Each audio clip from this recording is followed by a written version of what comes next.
Throughout my life as a filmmaker, I've gotten the chance to try a ton of new cameras and figure out what kind of works for me and the way that I film. Almost every year, some company makes some tiny camera that's going to revolutionize the way that I film, and every year it just does not work out for me. But today I am actually impressed because this is the most convenient camera that I own.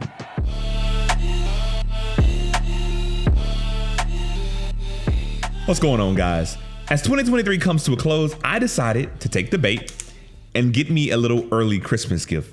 This is the DJI Osmo Pocket 3, an incredibly tiny camera that delivers an incredible image. And when I mean incredibly tiny, like without the actual extender handle that they give you, it's almost like inconveniently small. I will lose this in a heartbeat if I have it by itself, but the image it puts out is kind of spectacular, and it's weird that I like it because truthfully I genuinely wanted to hate it because I don't like cameras like this. I feel like they're gimmicky, and I always feel like they're catering to me, and I always buy them and I always return it. But this one, well, I'm gonna return it, but for a different reason. With a little tweaking, I personally believe that this camera can be an incredible addition to your kit.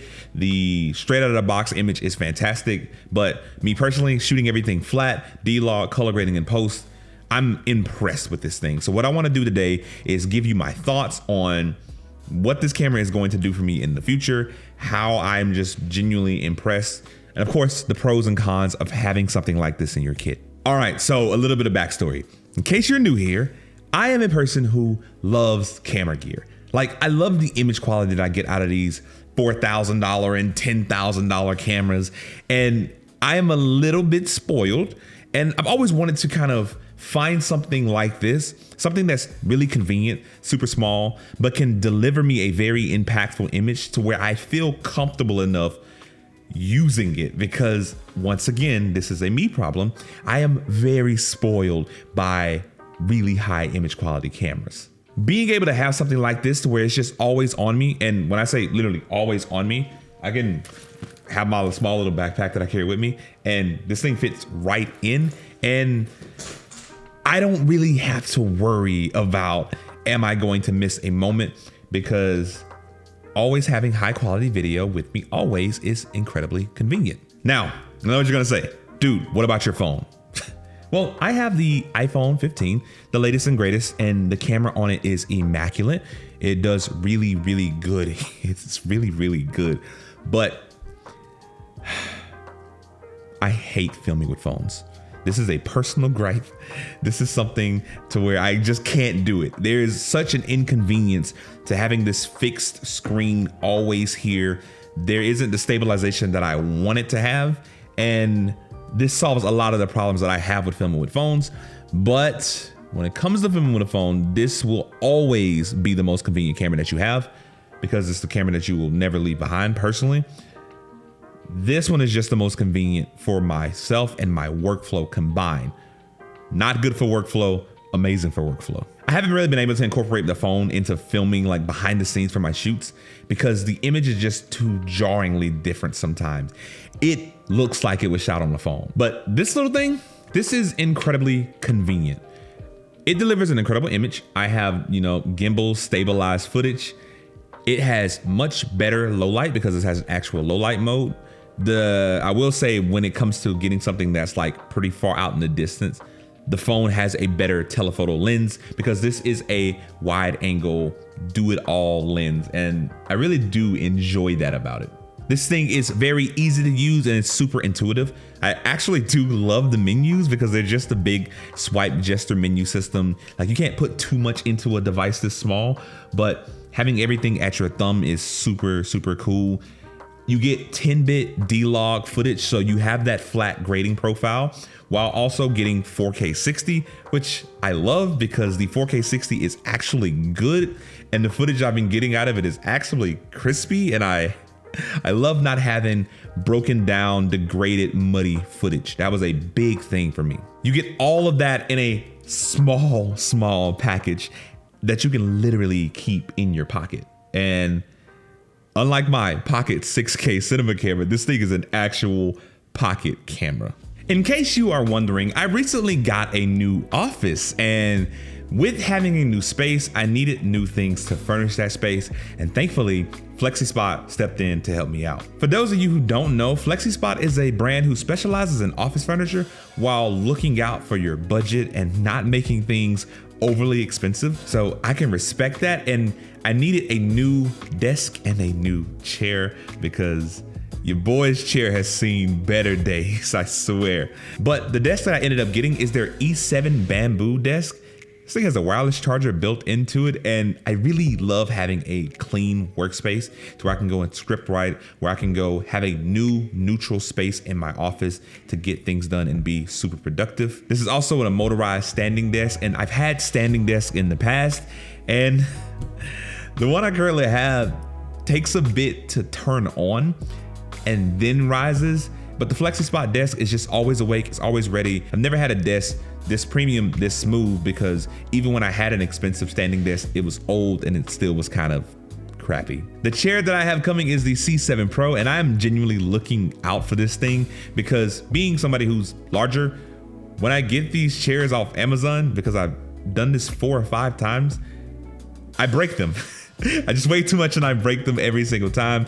Hence the terrible broken chair that I currently have. But if you're looking to revamp your office space or get a standing desk or something that just helps you out a little bit more when it comes to being productive throughout a long day, I'll leave everything linked down below. But yeah, look into it and let me know what you think. With that being said, let's get back to the video. Let's talk competition, because as stated earlier, my main competition with this thing is my phone and the FX30, and that is personal competition. I originally got the FX30 to be what this camera is for me and my kit, but the FX30 is like a mini FX3, and slowly and surely I started using it during the shoots, for the shoots, and now it's just a full part of my interview kit.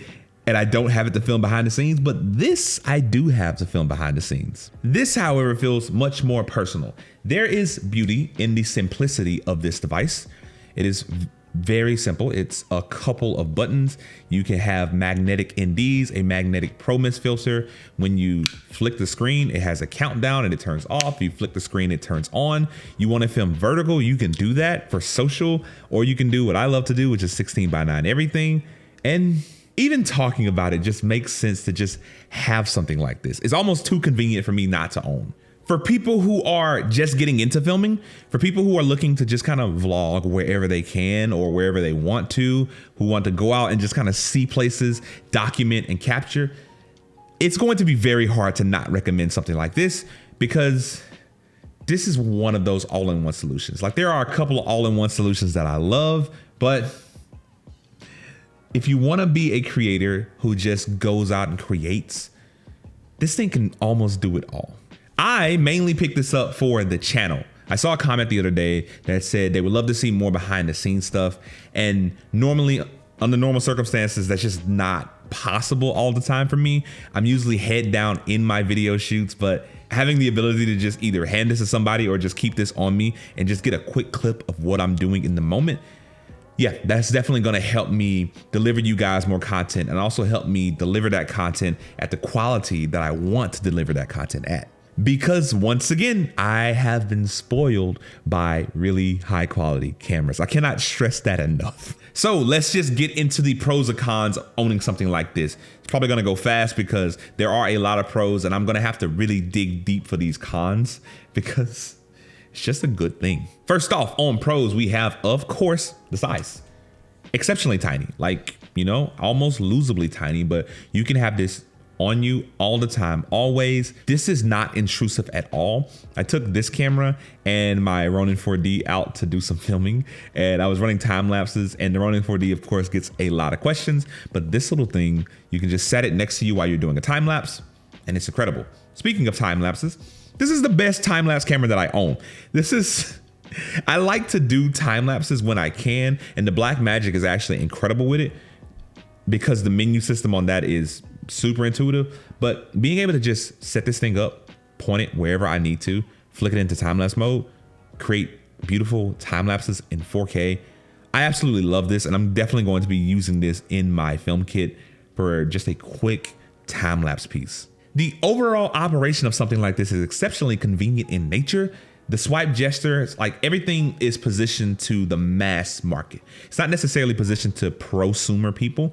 This is for people who have never picked up a camera or who really want to document some family footage, some things for their church, or things that they're just out and about traveling. This is a widely accepted and simple to use camera. There is beauty in that simplicity, and I absolutely love it for that. But I do like the fact that I can slip it into pro mode and just have all of the controls that I love and that I use right at my fingertips without having to have the inconvenience of having my phone paired with the device. But coming to the next Pro, I can wirelessly monitor everything that I do with my phone. I love being able to be out in nature, set up a composition, set my focus, set my exposure, hit record, and not worry about a single thing. Always being able to view what I look like, or if the lighting has changed, I can just open my phone really quick and check. That is lovely for me, and it is something that cannot be understated. I know a lot of these newer cameras and a lot of cameras nowadays can do that, but the DJI app makes this really, really simple and super seamless. This camera is exceptionally versatile. As I said, I love this thing for time lapses. You can use this as a webcam. So if you're looking to upgrade your web presence, this is a very simple solution. You can use it wirelessly with the new mic that they give you instead of using what I do, which is the old DJI Mic 1. This thing wirelessly syncs with the new mic, which is a strong push for the creator kit, but I'm gonna talk about that in just a second. The boot up time is nuts. Like, I'm gonna turn it off really quick. You know, it turns off, it protects itself. But if I'm out and about and I wanna just film, I hit this, it's ready to go. That is insane to me still, because I'm used to the Ronin 4D's boot up time right now. And you know, you be waiting for a little bit with these expensive cinema cameras. You may miss your shot waiting. And another random pro, I was out in the mountains filming with this thing, and big pro for me, you can use this with gloves because there's nothing here to operate. It's two buttons, essentially, a button and a joystick, and being able to use gloves to start and stop and be able to control the camera fully and not have to worry about any and everything getting pushed. Great for me, but mainly I was just really, really cold getting footage for this video. All right, cons. I had to really dig for these, but they may vary from person to person. For me, the gimbal's gimbal endpoints, it's just not enough sometimes. It can go backwards fine. For some reason, when I film, this left side just has no range, and that's kind of a nitpick, but a lot of times I find that gimbal endpoint reach warning coming up when I'm panning. And I just wish I had a little bit of more range on the left side, kind of how it is on this side, which I love, but not that side. Tough, but very personal con. Random one, but the flares are a little bit weird. They are kind of streaky and vertical. That could be something for just this model. So I have another model coming in that I'm going to be testing out, but this makes me want to try the Pro Mist filter and maybe like soften those highlights a little bit, but I don't have the Pro Mist filter right now. So later on, I'm going to try that out and kind of incorporate that if it fixes that problem. Here's an actual con. The autofocus rack is a bit jarring and it kind of just snaps. Maybe that is something I can change in settings. I'm actually not 1,000% sure. I could not find it. So if you have found it, please let me know. But when I'm trying to tap the focus and get that smooth focus pull, this thing is just snappy and it's a little unnatural. But if it had a very soft pull from one focus point to the other, it would be flawless. This one isn't even really a con. This is kind of a want. The wide angle lens is great, but I really wish this thing had like a 50mm mode that had some compression to it. Maybe like a dual lens version of this in the future for the Osmo 4. That way you can get the wide establishing and vlogging shots, and then you can do some punch-ins. That would be fire, but DJI, if you're listening, that is a personal one. I don't even know if it's physically possible. Like, it would kind of ruin the small pocket nature of it, I guess. But if it can be done, please give me a telephoto. That's just call it the Chris edition or something.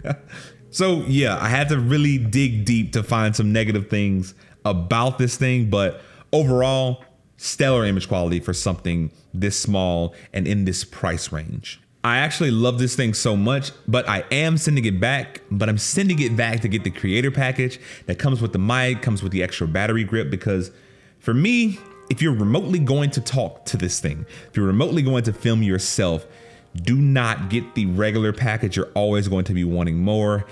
get the creator package. Go ahead and pay the extra bit of money because the value that you get in that package is way better than just the value of this alone. Now, the mics on this are good, but if you want to have something where you can start and stop recording from your chest, you want to have something that just wirelessly syncs with this thing, getting the mic, getting the extra battery life, getting the wide angle vlogging lens. I've yet to really try that out, but getting all of that is much more worth it for me, in my opinion, with the 2 or 3 weeks that I've been using this thing. You also get the on-brand tripod feet because these are just some random ones I pulled from a gimbal I had, but they work because when I'm filming myself, I have something to really grab onto. The creator kit is going to come with all of that. So it's something I should have got in the first place, but it was sold out for like weeks, almost a month actually. So it's just now coming in because I ordered both. Overall, I'm genuinely impressed. Like, these small, tiny creator cameras have come very, very far. And it's really good knowing that there's something out there that I can confidently film myself in a non-controlled environment and get really, really good results, because I want to get out of this space more. I want to go out and film more and more content, but I want to do it at a really good quality point.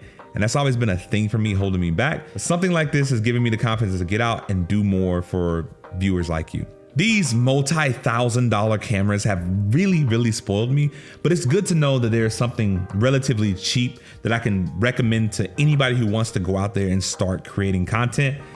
This is definitely a hard recommendation for me because something like this is just genuinely spectacular and I love it. But with that all being said, that's all I have for you today, guys. So if you like this video, give it a thumbs up. And if you loved it, consider subscribing because I'm bringing you more content just like this every week. So you guys stay safe, you're loved, and I will see you in the next one. Peace.